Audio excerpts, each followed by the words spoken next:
पाहू शकतेस हे समाधान आहे. तू सुदृढ आहेस हे समाधान आहे. तुला विचारायला जिव्हाळ्याची माणसं आहेत हे समाधान आहे. तुझ्या पोटी रोजचे 2 घास उतरतात हे समाधान आहे. तुझ्या अंगणात फुललेली तुळस ही समाधान आहे. मुळात तुझा वर्तमान हा तुझं समाधान आहे, जो फक्त तू पाहत नाहीस. पण स्वामी, ह्या सगळ्यात कायम भविष्याची चिंता आणि हुरहुर लागलेली असते. स्वप्न फार मोठी आहेत स्वामी, आणि त्यामुळे वेळ पुरेसा मिळत नाही. भविष्याच्या चिंतेत तुझ्या दारी उभा असलेला वर्तमान कधीही टाळू नकोस.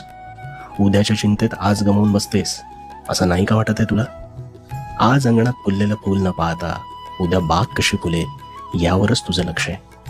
आज एक फूल फुललंय, त्याच्या सौंदर्याचं आणि तुझ्या त्यामागच्या कष्टाचं समाधान घे.